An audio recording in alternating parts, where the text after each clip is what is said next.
3 دن اور 3 راتیں تنہا صدیق اکبر اپنے محبوب کے ساتھ رہے اور محبوب اپنے عاشق کے پاس رہا.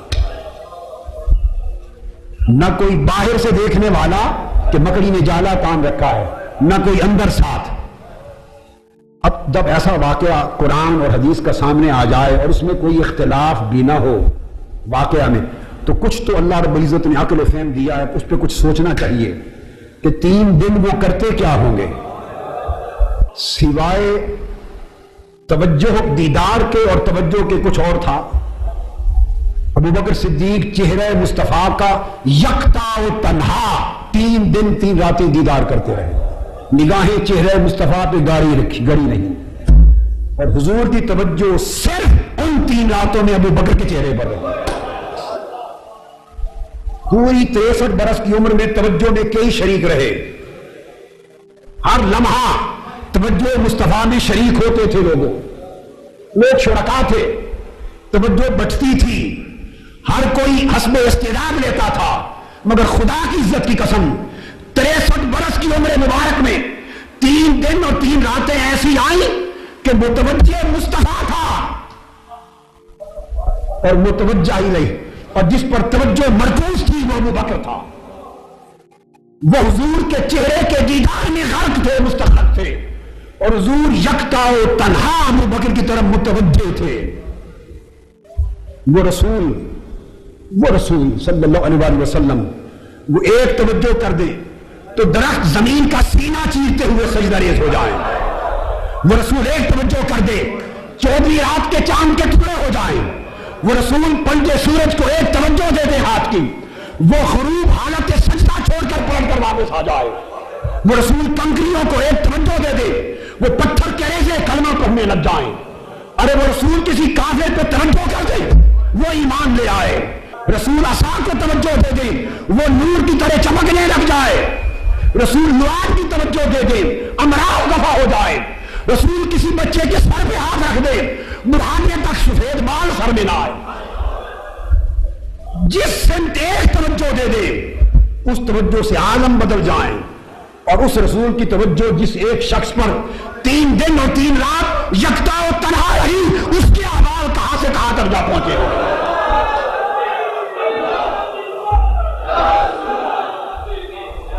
اس کے احوال کہاں تک جا پہنچے ہو گئے توجہ کے لیے. مولا روم کی بات، ان کا بھی ایک نان بھائی تھا، جو خادم آتا وہ ان کے لیے کھانا پکاتے، ان کے مزار پہ بھی حاضری دی میں نے. وہ جو ان کا نان بھائی تھا، ان کی نان بھائی کی مزار کی مجاور 85 سال کی ایک خاتون ہے، اور ان کو 55 سال ہو گئے مجاوری نوکری کرتے ہوئے. 55 سال. میں جب پہنچا رات کے 10 بجے تھے. پروگرام تھا میرا جانے کا مغرب سے پہلے، 4 گھنٹے ہم حاضری دیتے رہے، لیٹ پہنچے. وہ جو خاتون 85 سال کی عمر کی بیدار بیٹھی تھی، دروازے بند ہو جاتے مغرب کے بعد. دروازہ کھولا، جب ہم اندر گئے تو مجھے کہتی ہیں آپ نے تو مغرب سے پہلے آنا تھا، اتنی دیر سے کیوں آئے؟ ان کا نام حضرت آتش پازی، وہ جو نان بھائی ہیں کیا کہتے ہیں؟ حضرت آتش پازی، یہ ان کا نام ہے. تو میں نے کہا بی بی آپ کو تو میرا ہی پتہ نہیں میں کون ہوں، کہاں سے آیا ہوں، آنا تھا یا نہیں تھا، آپ کو خبر کیسے ہوئی؟ کہ جن سے ملنے آئے ہیں انہوں نے بتا دیا تھا مغرب سے پہلے کوئی آئے گا مہمان، آپ لیٹ آئے.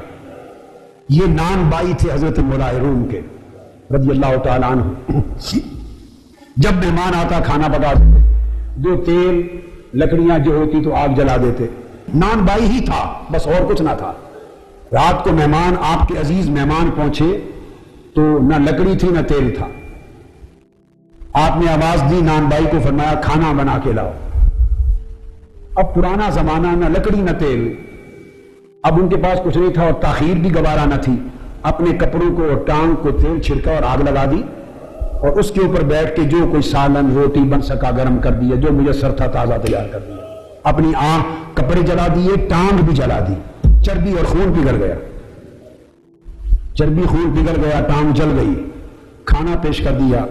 اس رات نہیں پوچھا، مہمانوں کو کھانا کھلا دیا، واپس چلے گئے. صبح بلایا، اس سے پوچھا کہ لکڑی تیل گھر میں تھا؟ مولا روم نے پوچھا، عرض کیا حضرت نہیں۔ تو یہ آگ کیسے جلائی؟ اس نے اشارہ کر دیا حضور اس طرح جلائی۔ بس اتنی وفا پر، اتنی وفا اور خدمت پر لگایا سینے سے، توجہ دی، اور مولانا روم نے نان بائی کو رومی بنا دیا۔ اب اولیاء یہ کہتے ہیں اہل نظر کہ مولانا روم کی اولیاء کے ساتھ مجلس بھی اس نان بائی کی درگاہ میں ہوتی ہے، وہ مقام عطا کرتی ہے۔ اب حضرت خواجہ باقی باللہ، ان کا بھی نان بائی تھا، حضرت خواجہ باقی باللہ رحمۃ اللہ علیہ، ان کے ہاں جب خدام آتے تھے تو ان کا ایک خادم تھا، نان بائی تھا۔ اس نان بائی کی قبر مبارک بھی حضرت خواجہ باقی باللہ کی قبر انور کے ساتھ دہلی میں ہے، ان کے مزار کے ساتھ احاطے میں ہے۔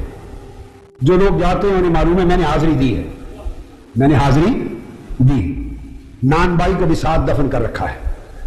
تو دن ہوتا یا رات اور بے وقت ہوتا یا باوقت کوئی مہمان آتا تو نان بائی اٹھ کے کھانا کھلاتا۔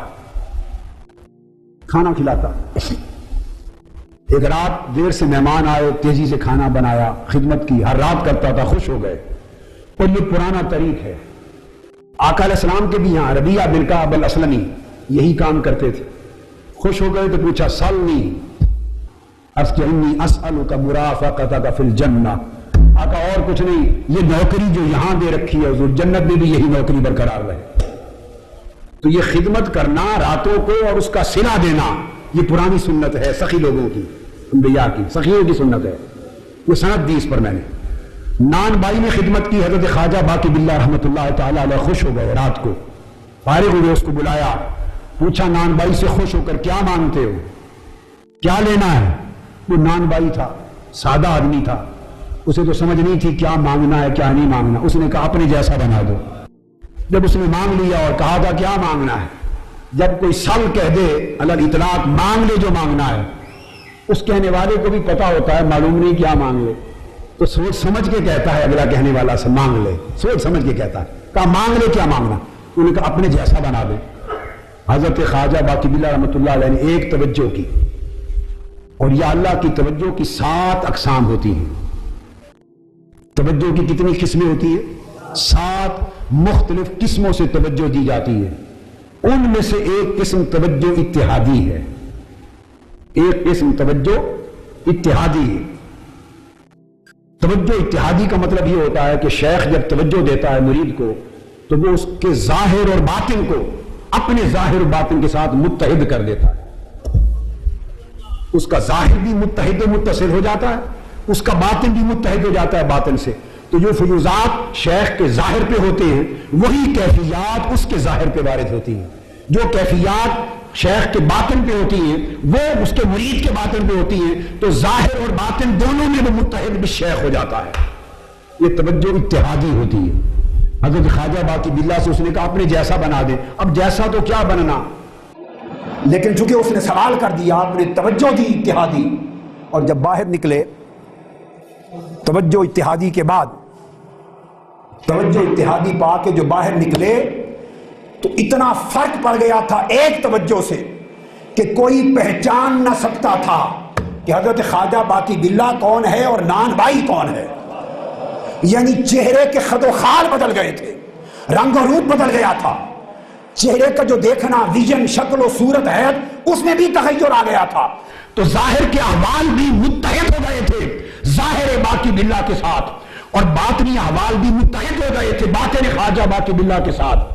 بس اتنا فرق تھا۔ باقی باللہ جو نکلے تو وہ ہوش میں تھے، اور نان بائی جو نکلا تو اپنی ریاضت اس درجے کی تو تھی نہیں، اپنی ریاضت ظرف اس درجے کا مضبوط تو تھا نہیں، اپنی صلاحیت اور استعداد اور جذب تو اس درجے کی تھی نہیں کہ اس کو جذب کر سکے۔ ظاہر و باطن جو متحد ہوئے تو پہچانا نہ جا سکا کہ شیخ کون ہے، نان بائی کون ہے۔ اتنا فرق تھا کہ یہ مدہوش تھے، ڈولتے تھے، جھومتے تھے، توجہ لے لی، برداشت نہ رہی، اور 3 دن حالت مدہوشی میں رہ کے وفات پا گئے۔ 3 دن بعد وفات پا گئے، قبر ان کے ساتھ بنی۔ یہ تھی خواجہ باقی باللہ کی توجہ۔ اور یہ تھی ایک پل کی توجہ، اور غار ثور میں مصطفیٰ کی توجہ تھی، لینے والے ابو بکر صدیق تھے، اور ایک پل کی توجہ نہیں، 3 دن 3 رات کی توجہ تھی۔ اندازہ کریں کہ ظاہر ابو بکر کتنا متصل ہو گیا ہوگا ظاہر مصطفیٰ سے، اور باطن ابو بکر کتنا متصل ہو گیا باطن مصطفیٰ سے۔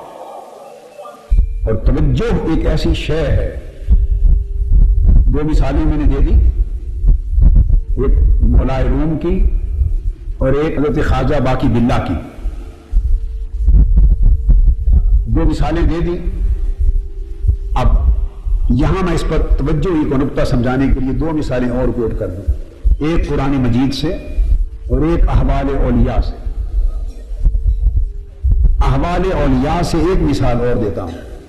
حاجی امداد اللہ مہاجر مکی رحمۃ اللہ علیہ بیان کرتے ہیں، اور اس کو مولانا اشرف علی تھانوی نے امداد المشتاق میں اور شمائم امدادیہ میں دوسرے علماء نے ان کے اقوال کے تحت ان کو مرتب کر کے انہوں نے لکھا ہے۔ حضرت حاجی امداد اللہ مہاجر مکی رحمۃ اللہ علیہ نے فرمایا، اور علاوہ ان کے امام عبد الوہاب شارانی جیسے اور ائمہ محدثین نے بھی اس کو تھوڑے سے مختلف بیان کے ساتھ بیان کیا۔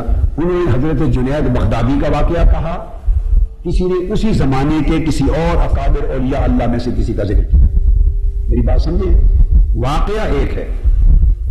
فرماتے ہیں کہ حضرت شیخ جنید بغدادی رضی اللہ تعالیٰ عنہ بغداد میں جس حلقے میں بیٹھتے،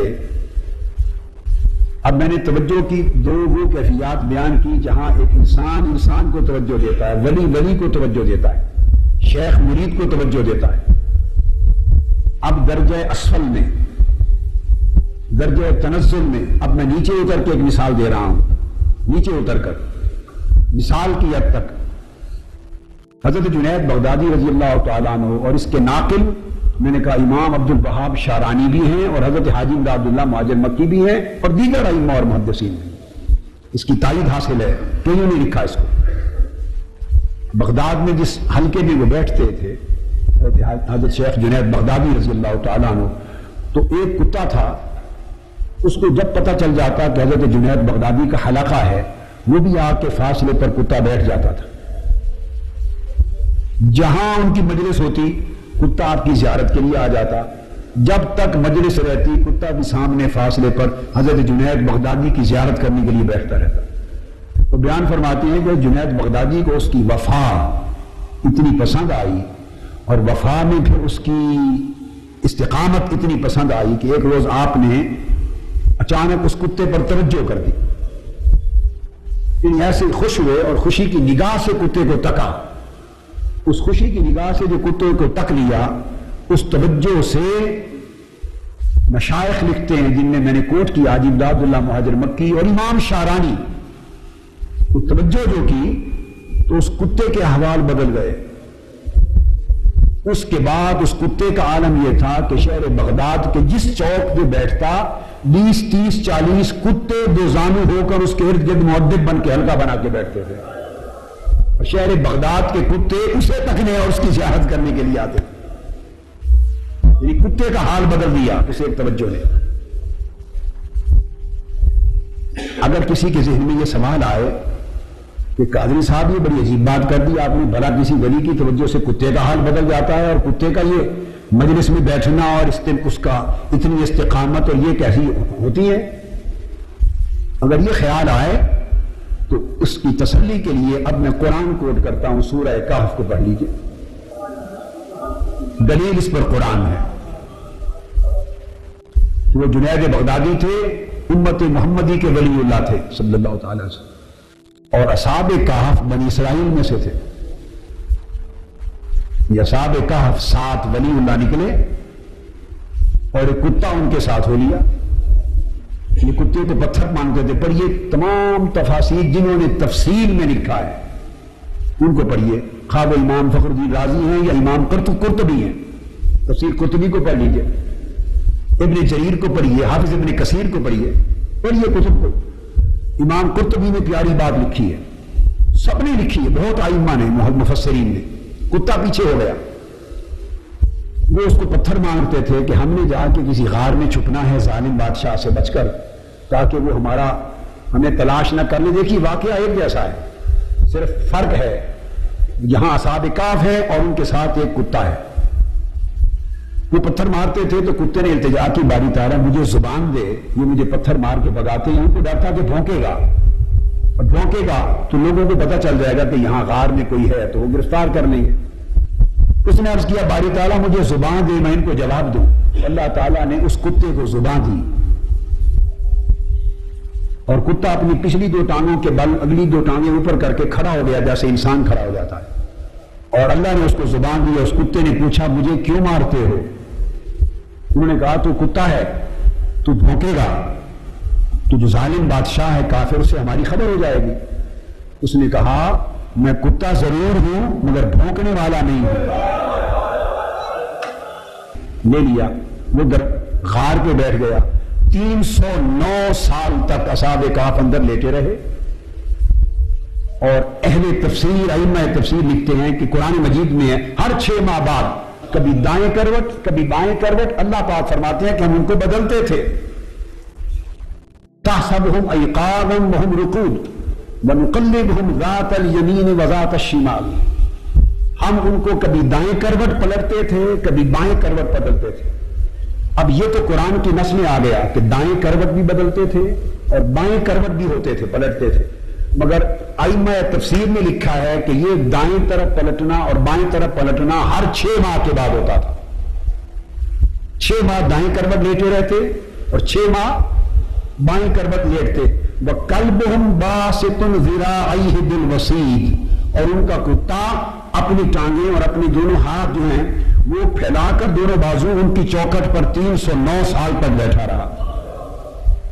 اگر کتا 309 سال تک ولیوں کی چوکٹ پر استقامت کے ساتھ بیٹھا رہا تو ہر روز کی 2 گھنٹے کی مجلس میں شیخ جنید بغدادی کے لیے کیوں نہیں بیٹھے گا کتا؟ یہ قرآن مجید کی نص سری بیان کی. اور پھر اس کی مائیت اتنی ملی چونکہ کتے نے مائیت اختیار کر لی اور مائیت پر استقامت اختیار کر لی. کیفیات ہیں. 309 سال تک تو انہیں اللہ نے زندہ رکھا، دھوپ سے، تپش سے، گرمی سے ان کے جسم سلامت رکھے اللہ نے. کتے سے کیا غرض تھی اللہ تعالیٰ کو؟ کتے کو زندہ سلامت تر و تازہ رکھنا یہ تو کیا نہ خدا کی غرض تھی نہ مقصود تھا. اس کی غرض تو اصحاب کہف کے ساتھ تھی کہ یہ اس کے بندے ہیں، اس کے ولی ہیں، ان کی حفاظت کروں. 309 سال کے بعد اٹھے تو کہتے تھے قالوا لبثنا یوما او بعد یوم. 3 صدیاں گزر گئیں اور ان کے جسموں کا حال تک متغیر نہ ہوا تھا. رب کائنات نے ان کے جسم کو اتنا محفوظ رکھا تو جہاں ولیوں کے جسم محفوظ رہے اسی طرح 300 سال کتے کا جسم بھی محفوظ رہا. تو آپ نے دیکھا اس کا جسم بھی محفوظ رہا، اس کے احوال بھی بدلتے رہے. جب اتحاد ہو جاتا ہے توجہ کا، توجہ کرنے والے اور توجہ لینے والے کے مابین بلا کوئی ہو توجہ لینے والا، وہ بھی احوال اور کیفیات کا تغیر واقع ہوتا ہے اور اس کی کیفیات متوجہ کے ساتھ متصل ہو جاتی. یہ قرآن ہے. اور پھر قرآن نے بات یہاں تک پہنچا دی تو اس کے بعد کہا کہ اگر تم پوچھو کہ وہ کتنے تھے سیقولون ثلاثۃ رابعہم کلبہم.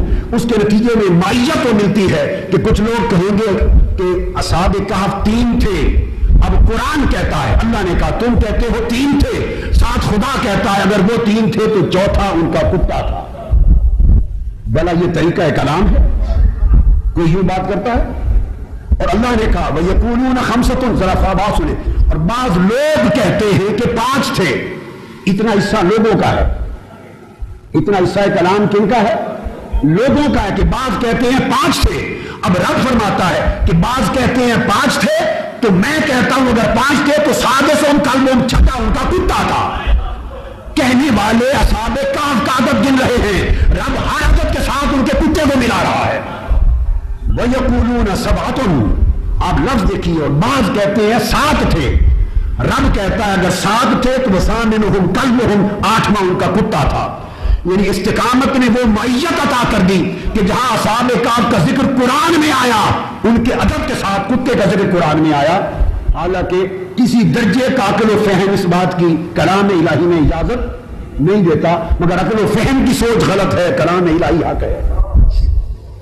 تو قاعدہ یہ معلوم ہوا کہ اگر کتا بھی توجہ پالے اس کے نتیجے میں اس کی معیت کا وہ ثمر ملتا ہے. یہ میں نے بطریق کے تنزل بہت نیچے آ کر قرآن کی مثال دی اسی سنت پر، جیسے اللہ نے فرمایا کہ مثال سمجھانے کے لیے مچھر اور اس کے پر کی بھی دے دیتا ہوں. اب بلا تشبیہ و بلا مثال اب پلٹ آتے ہیں اپنے اس موضوع پر. میں نے توجہ کا نقطہ سمجھایا تھا کہ کوئی یہ انکار نہ کرے کہ توجہ کے اثرات کیا ہوتے ہیں. نہ اصحاب کہف کو کوئی آ کے صبح شام ناشتہ اور کھانا دے جاتا تھا، نہ کتے کو کوئی چھیچڑے ڈال جاتا تھا، مگر بغیر کھائے پیے وہ زندہ رہے تو بغیر کھائے پیے کتا بھی زندہ رہا. اس کی 3 صدیاں اس کی زندگی کس نے برقرار رکھی. وہ اصحاب کہف کو جو فیض ملتا تھا صوت سرمدی کا، اس کے فیض کا حصہ کتے کو منتقل ہوتا تھا. اب میں عرض کر رہا تھا کہ غار ثور میں جب 3 دن اور 3 رات آقا علیہ السلام کی یکسوئی سے یکجہتی سے توجہ خاص سیدنا صدیق اکبر کو نصیب رہی اور یہ توجہ اتحادی تھی، تو آپ اندازہ کر سکتے ہیں کہ اس توجہ نے سیدنا صدیق اکبر رضی اللہ تعالیٰ عنہ کے ظاہر و باطن کو کتنا بدل دیا ہوگا، کتنا بدل دیا ہوگا. ایک مرید ہونا صادق اور متبع اپنے شیخ کا، صادق متبع اپنے شیخ کا. تو اگر آپ نے زندگی میں کبھی مشاہدہ کیا یا دھیان کریں تو کر لیں، ہر ایک کو سمجھ آئے گی کہ اگر صادق متبع اور شیخ کا فیض ہو تو شیخ اور مرید کی زندگی میں آپ دیکھتے ہیں کہ مرید کی شکل بدل جاتی ہے، اس کی حیت بدل جاتی ہے، وہ دیکھنے میں شیخ کی طرح لگتا ہے، اس کی عادات بدل جاتی ہیں، طور طریقے، اور یہ ارادی اختیاری طریق سے نہیں اضطرارن بدلتے ہیں. یہ توجہ کا فیض ہوتا ہے تو اس کے ظاہر و باطن میں انقلاب آتا ہے. اور توجہ مصطفیٰ ہو اور غار ثور کی تنہائی ہو اور توجہ لینے والا ابو بکر صدیق ہو، آپ اندازہ کریں کہ ان کے ظاہر و باطن کو کتنا متحد کر دیا ہوگا رب کائنات نے حضور کے ساتھ. اس پر صحیح بخاری کی دلیل دے رہا ہوں اور اب اس کی شرح پھر میری ہوگی. بخاری شریف کی حدیث نمبر 3694. یہ حدیث ہر کسی نے پڑھی، ہر کوئی پڑھتا اور ہر شیخ الحدیث پڑھاتا اور ہر مدرسہ کا طالب علم پڑھتا ہے، ہر کوئی پڑھتا پڑھاتا ہے، مگر یہ شرح آج میں پڑھاؤں گا. حدیث ہر کسی نے پڑھی پڑھائی ہے. جب آقا علیہ السلام مدینہ طیبہ پہنچے ہجرت فرما کر قباء، تو 12 ربیع الاول کا دن تھا اور پیر کا دن تھا. جس دن ولادت تھی وہی دن حضور کی قدوم مدینہ کا رکھا، پھر وہی پیر کا دن، وہی 12 ربیع الاول حضور کی وصال کا رکھا. تینوں دن ایک کر دیے. میلاد کا دن 12 ربیع الاول اور پیر، قدوم مدینہ شہر مدینہ میں داخل ہونا پیر کا دن 12 ربیع الاول، وصال کا دن پیر کا دن اور 12 ربیع الاول، 3 دن یکجا کر دیے. اس لیے کہ قدوم مدینہ کے دن استقبال کا جشن تھا اور مدینہ میں لوگ ناچتے تھے، رقص کرتے تھے اور طالع البدر علینا پر تالیاں بجتی تھی، باجے بجتے تھے، دف بجتی تھی، بچے اور بچیاں گلیوں میں نعرے لگاتے تھے، بڑے چھتوں پر تھے، ینادون یا محمد یا رسول اللہ کے نعرے لگتے تھے. جلوس تھے قدوم مدینہ مصطفیٰ پر، جلوس تھا. اب میں نے کبھی سوچا، اس پر محدثین نے بات نہیں کی، میں نے کل شروع دیکھی زندگی میں، کسی کتاب میں نہیں ملا. پھر میں سوچنے بیٹھ گیا، کہیں نہیں ملا زندگی میں. سب شروع، سب اہل سیر، اہل تاریخ، محدثین، شارحین سب دیکھے، اس نقطے پر خاموش تھے کہ یہ تینوں تاریخیں ایک دن اور ایک ہی تاریخ کیوں کر دی. تو پھر میں بیٹھ گیا تو اللہ پاک نے جو بات میرے دل میں ڈالی وہ آپ کو سنا دیتا ہوں. کسی کو بھلی لگے قبول کر لے، نہ لگے تو واپس ہمارے لیے چھوڑ جائیں، کوئی بات نہیں، کسی اور کو دے دیتے. ہمارے گاہک بہت ہیں، کوئی نہ کوئی لے جائے گا. جو بات میری سمجھ میں آئی وہ یہ کہ قدوم مدینہ کے دن جشن تھا اور جس دن ولادت ہوئی، ولادت کے دن کس کو معلوم تھا کہ یہ نبی آخر الزمان ہے؟ جس دن میلاد ہوا، ولادت حضرت آمنہ کی گود میں، اس دن تو کسی کو معلوم نہ تھا کہ یہ نبی اور رسول ہے اور نبی آخر الزمان ہے. اس دن تو وہ حضرت عبداللہ کے یتیم صاحبزادے عبد المطلب کے پوتے ہیں، حضرت آمنہ کے بیٹے ہیں. اس دن تو لوگوں کو یہی معلوم تھا. اس دن جشن دنیا والوں نے نہیں کیا، رب نے کیا. ستارے بھیجے اور سب کچھ ہوا، مگر زمین پر جشن نہیں تھا. تو اس دن خبر نہ تھی کہ نبی یہ آخر الزمان ہے. لیکن 13 برس بعثت کے اعلان کے بعد جب مدینہ داخل ہو رہے تھے ساری کائنات جانتی تھی کہ نبی آخر زمان آ رہا ہے، لہذا آمد مدینہ پر جشن تھا، جلوس تھا، دھوم دھام تھی۔ اللہ نے دن متحد کر دیے، ولادت اور ہجرت، قدوم مدینہ کا دن اور وصال دن متحد کر دیے، اس لیے کہ 12 ربیع الاول تو تب بھی تھا اور آج بھی ہے، پیر کا دن وہ بھی تھا اور آج بھی ہے۔ اس وقت تمہیں خبر نہ تھی کہ یہ کون ہے، آج ہر کوئی جانتا ہے کہ کون ہے، سو پورے مدینے میں جشن تھا۔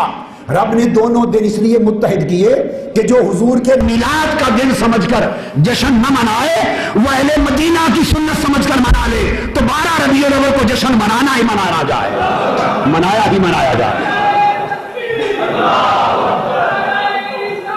خواہ وہ جشن میلاد مصطفیٰ کا سمجھ کر منا لے اور خواہ وہ جشن قدوم مصطفیٰ کا سمجھ کے منا لے، مگر 12 ربیع الاول کا دن جشن کا دن ہے۔ اب اس جشن کے دن آقا پہنچے، صحیح بخاری میں حدیث نمبر 3694، عروہ بن زبیر رضی اللہ تعالیٰ عنہ روایت کرتے ہیں کہ جب وہ 12 ربیع الاول کو آقا مدینہ پہ پہنچ گئے قباء میں، لوگ 2-3 دن سے انتظار کرتے، چونکہ خبر تو مل گئی تھی مکہ سے چل پڑے، سفر کا بھی اندازہ تھا، تو ان کو تو نہیں معلوم تھا کہ غار ثور میں رک گئے 3 دن۔ اور میں یہ سمجھتا ہوں کہ یہ بھی ایک سبب تھا۔ ظاہری بات ہے اگر ایک رسول گھر سے نکلتے ہوئے، علامہ قراروی صاحب، کفار اور مشرکین دشمنان نے گھیرا ڈال رکھا ہے اور شہید کرنا چاہتے ہیں، تو نکل کیسے گئے اس پوری بھری مجمع میں؟ تلوار لے کر لوگ گھر کو گھیرا ڈالے ہوئے ہیں، اس گھیرے کے اندر سے نکل کیسے گئے؟ تو جو نبی تلوار بھرے تلواروں کے گھیرے سے ان کی آنکھوں کے سامنے حفاظت سے نکل سکتا ہے، وہ غار ثور میں بیٹھے بغیر حفاظت سے نہیں جا سکتا؟ وہ غار ثور میں چھپے بغیر حفاظت سے نہیں جا سکتا وہ نبی؟ اچھا بھلا نبی کی بات نہ کرو، ہم یوں کہتے ہیں جو رب کافروں کی تلواروں کے گھیرے اور حصار میں اپنے محبوب کو محفوظ نکال کے لے جا سکتا ہے، اس رب کو کیا حاجت ہے کہ ان سے بچانے کے لیے 3 دن غار میں چھپائے رکھے؟ وہ سیدھا نہیں لے جا سکتا، جو کافر آئے نابینا ہو جائے۔ شاہت الوجوہ کنکریاں پھینکی، سب نابینا ہو گئے، کسی کو کچھ نظر نہ آیا اور آقا گزر گئے، تو جس طرح گزر گئے اسی طرح چلے بھی جاتے، اللہ کی قدرت میں ہی صحیح چلے جاتے۔ مجبوری کیا تھی؟ میری بات سمجھے، مجبوری کیا تھی؟ میں نکتہ یہ کہنا چاہتا ہوں کہ غرض کیا تھی، اب اس غرض کے اندر جھانکیں کہ جو رب نکال سکتا ہے بحفاظت تلواروں کے گھیرے سے، وہ بحفاظت پہنچا نہیں سکتا؟ 3 دن 3 راتیں کیوں روکے رکھا غار میں؟ اب اس پر میں نے غور کیا تو میری سمجھ میں تو کچھ اور بات آتی، میری سمجھ میں تو دیکھیے، صحیح بخاری اٹھائیے، مسلم اٹھائیے، متفق علیہ حدیث صحیح ہے کہ آقا علیہ السلام ابھی غار میں نہیں تھے، باہر تھے، تو سراقہ پہنچ گیا۔ اب میں اس پر دلیل دیتا ہوں، ایک پہنچ گیا، آمنے سامنے ہو گئے، سیدنا صدیق اکبر رضی اللہ تعالیٰ عنہ گھبرا کے اس کہنے لگے آقا سراقہ آ گیا ہے، فرمایا پرواہ نہیں، آنے دو۔ جب سراقہ آ گیا سامنے تو آپ نے اس کو دیکھا، سراقہ کس لیے آئے ہو؟ حضور غریب آدمی ہوں، 100 اونٹوں کا اور بڑے بے حساب انعام و اکرام کا وعدہ ہوا ہے، غریب آدمی ہوں، مقدر بدلنے کے لیے آیا ہوں کہ آپ کو گرفتار کر لوں گا تو اتنا مال ملے گا کہ میری نسلوں کا مقدر بدل جائے گا۔ آقا علیہ السلام نے توجہ کی، اس کا گھوڑا اپنی ٹانگوں سمیت پیٹھ تک پتھر میں دھس گیا۔ بھلا کوئی کافر آ بھی جاتا تو حضور کو گرفتار کر لیتا؟ وہ ایک آ جو گیا تھا وہ دلیل کافی ہے، جو پہنچ گیا اس کے گھوڑے کی ٹانگیں پتھر میں دھس گئی، اس نے توبہ کر لی اور کلمہ پڑھ لیا، حضور میری نسلوں کی توبہ، اب مجھے اور میرے گھوڑے کو نکال دیں، میں واپس چلا جاتا ہوں، ان کو کہوں گا اس راستے پر نہیں ہے۔ آقا نے فرمایا توجہ کی، گھوڑا نکل گیا پتھر سے، ایک توجہ سے گھوڑا دھسا دیا، ایک توجہ سے گھوڑا نکال دیا۔ جب عالم توجہ کا یہ ہو، ان کو 3 راتیں غار ثور میں بیٹھنے کی حاجت کیا ہے؟ یہ تو حدیث صحیح ہے، متفق علیہ، اس کا تو انکار نہیں۔ اب نکلتے ہوئے دوسری حدیث میں آگے اسی میں آقا علیہ السلام نے فرمایا، تو جب نکال دیا تو فرمایا سراقہ کہتے ہو میں غریب ہوں اور میں تمہارے ہاتھوں میں کڑائیوں پر شہنشاہ ایران کسرا ایران کے سونے کے کنگن دیکھ رہا ہوں۔ وقت گزر گیا، 10 سال مدینہ کے گزر گئے، 2.5 سال سیدنا صدیق اکبر کے دور کے گزر گئے، پھر سیدنا فاروق اعظم کا دور خلافت آ گیا. کتنا زمانہ بیت گیا اس جملے کو کہ میں تمہاری کلائیوں پر کسرائے ایران کے سونے کے کنگن دیکھ رہا ہوں. وہ نبی چھپانے کے لیے اپنے آپ کو غار میں بیٹھے. یہ وجہ نہیں ہے. مدت گزر گئی, ایران فتح ہوا, مال غنیمت آیا, کسرا ایران کا سامان آیا, مسجد نبوی کے صحن میں ڈھیر لگ گیا مال غنیمت کا. صحابہ کرام جو اس لشکر میں فوجی تھے منتظر ہیں کہ امیر المومنین سیدنا فاروق اعظم رضی اللہ تعالیٰ عنہ مال غنیمت نکال کر فوجیوں کو حصہ تقسیم کریں گے. مگر سیدنا فاروق اعظم تقسیم کرنے کی بجائے اس ڈھیر کے ارد گرد چکر لگاتے ہیں اور اس کے اندر بار بار ہاتھ مار کے کسی چیز کو کھنگالتے ہیں. لوگ پوچھنے لگے امیر المومنین کیا ماجرا ہے, آپ مال غنیمت تقسیم نہیں فرما رہے ہو, تلاش کیا کر رہے ہیں؟ قربان جاؤں اے فاروق اعظم, یہ ان لوگوں کا مرتبہ ایمان تھا. کہنے لگے کہ ہجرت کے سفر میں میرے آقا نے سراقہ کو کہا تھا, فرمایا تھا کہ تیری کڑائیوں پر کسرا ایران کے کنگن دیکھ رہا ہوں. ایران آج فتح ہوا ہے, 15 16 17 سال کے بعد آج فتح ہوا ہے, اور کسرا ایران کا سامان آیا ہے. زبان مصطفیٰ سے نکلا ہوا جملہ غلط نہیں ہو سکتا. اس کے سونے کے کنگن آئے ہوں گے, دیکھ رہا ہوں. ایک صحابی دوڑا, اس نے نکال کے دیے, یا امیر المومنین یہ کسرا ایران کے سونے کے کنگن ہیں. سونے کے کنگن نکلے. وہ فاروق اعظم رضی اللہ تعالیٰ عنہ جن کے دور خلافت میں کوئی شخص سونے کی انگوٹھی پہن کر مدینہ کی گلیوں میں چلنے کی جرات نہیں کر سکتا تھا. حرام ہے سونے کی انگوٹھی, کوڑے رکھتے تھے. جس فاروق اعظم کے دور میں سونے کی انگوٹھی پہننے کی جرات کسی کو نہ تھی, اس فاروق اعظم نے مجمع صحابہ نے اپنے ہاتھوں کے ساتھ سراقہ کو اپنے ہاتھوں سے سونے کے کنگن پہنا دیے. جو حرام تھا مردوں کے لیے وہ پہنا دیا. کسی نے پوچھا وجہ کیا ہے, فرمانے لگے ارے ہم کیا جانے حلال کیا ہے حرام کیا ہے. مردوں کے لیے حرام مصطفیٰ نے کیا تھا, سراقہ کے لیے حلال بھی وہی کر گئے.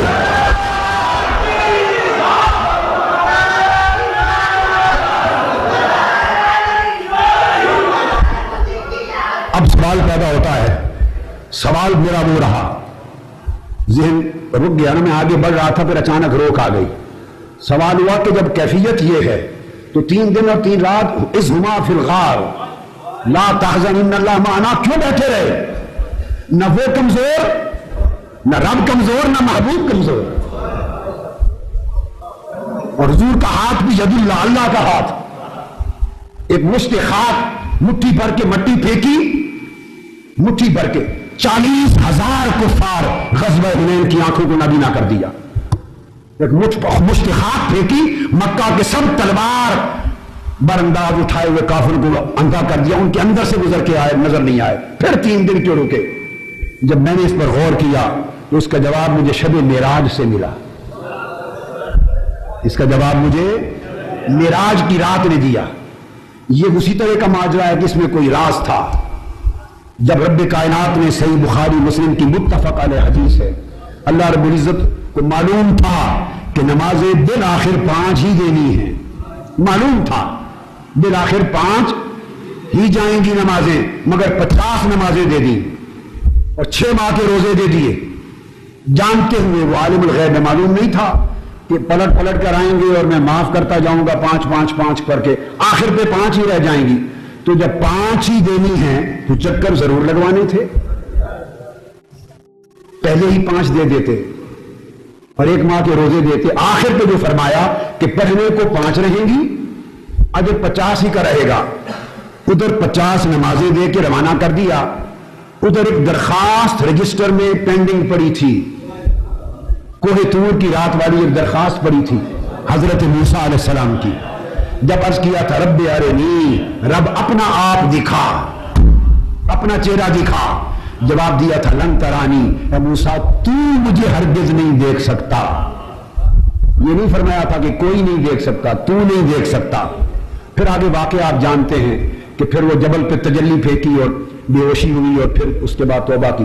تو نہیں دیکھ سکتا. اب ماجرا تو مکمل ہو گیا مگر سوال تو برقرار رہا.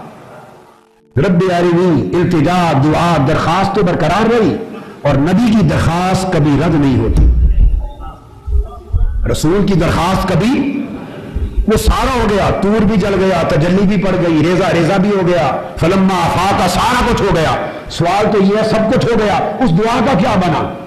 رب ارنی، مولا اپنا مکھڑا دکھا، وہ تو برقرار رہی، وہ درخواست پینڈنگ پڑی تھی کہ میں موسیٰ درخواست تیری منظور ہے مگر قبولیت طور پہ نہیں ہوگی، قبولیت انتظار کر، جب میرا محبوب جو مجھے دیکھنے والا ہے تنہا ایک آنکھ، جب شب معراج آئے گا مقام قاب قوسین او ادنیٰ پر میرا دیدار کر کے جائے گا، اس کو 50 نمازیں دوں گا۔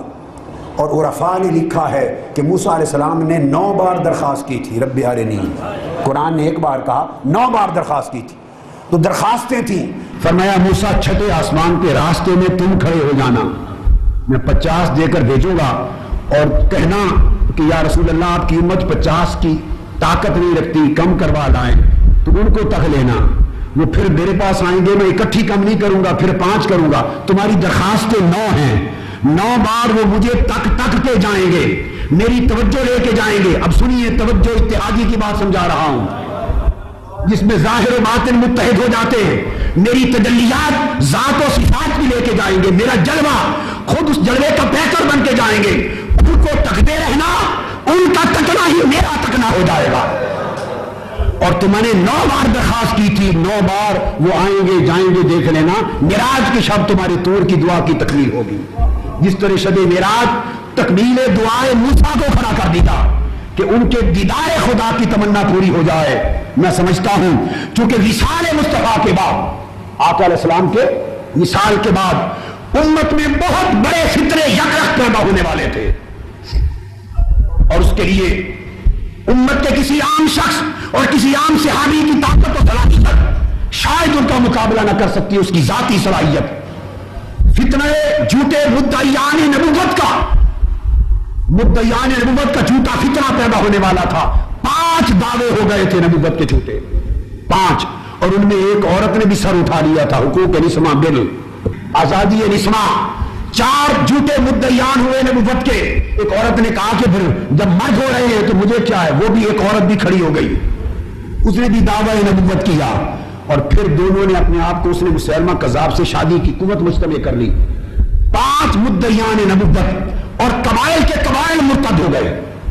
میں اس پر تفصیل میں نہیں جانا چاہتا، لوگ متحمل نہیں ہیں بعض حقائق کو سمجھنے اور جاننے کے۔ اتنا کہا کہ اتنے مرتد ہو گئے کہ آپ شمار نہیں کر سکتے، قبائل کے قبائل مرتد ہو گئے، ہزاروں لاکھوں کی تعداد میں لوگ مرتد ہوئے۔ کوئی مدعی اپنے قبیلے نے کہا ہمارے اپنے خاندان سے نبی کھڑا ہو گیا، مرتد ہو گئے۔ منکرین زکات کا فتنہ آ گیا، ہم کیوں مال دیں زکات کا، اپنے قبیلے پر لگائیں گے، مرتد ہو گئے۔ الگ مرتدین اسلام کو چھوڑ گئے کہ حضور وصال فرما گئے، فتنہ ارتداد پیدا ہو گیا۔ ادھر 500 حفاظ اور قاری اسی جنگ میں، جنگ یمامہ میں شہید ہو گئے، حفاظت قرآن کا مسئلہ آ گیا، مدعیان نبوت سے ٹکراؤ کا مسئلہ آ گیا، منکرین زکات کا مسئلہ آ گیا۔ اتنا بڑا ہنگامہ خیز ماحول تھا کہ جب سیدنا صدیق اکبر نے ان سے جہاد کرنے کا فیصلہ کرنے لگے، سیدنا فاروق اعظم نے آ کر ہاتھ تھام لیا اور کہا کہ ابو بکر صدیق اے امیر المومنین اتنا بڑا سخت فیصلہ نہ کرے، بڑے قبائل مرتد ہو گئے، بے حساب دنیا مرتد ہو گئی، اس وقت کہیں ایسا نہ ہو کہ ہمیں شکست ہو جائے اور مدینے کی بات دور جاتی رہے یا حملہ آور ہو جائیں، حالات بڑے جگرگوں ہیں۔ روکا وہ وقت تھا کہ صدیق اکبر نے سیدنا فاروق اعظم کی سینہ اقدس پر ہاتھ مارا اور کہا عمر، دو اسلام سے پہلے اتنے جئی تھے، آج کمزوری کی بات کر رہے ہو، خدا کی قسم ساری دنیا پلٹ جائے مگر ابو بکر صدیق مصطفیٰ کے دین کی بحالی کو قائم کر کر رہے گا۔ یہ وہ ماحول تھا جو اللہ رب العزت دیکھ رہے تھے کہ این ادھر وصال ہوگا آقا علیہ السلام کا، اور وصال کے مان بعد اتنے بڑے فتنے، یکرخت 4 قسموں کے فتنے پیدا ہو جائیں گے، ان کو سنبھالنا کسی کی ذاتی بشری طاقت و صلاحیت کا بس نہ ہوگا، اس کو سنبھالنا وہ تدبیر نبوت ہی سے ممکن ہوگا، تدبیر نبوت ہی سے ممکن ہوگا، اور نبی مصطفیٰ کے بعد آنا کوئی نہیں۔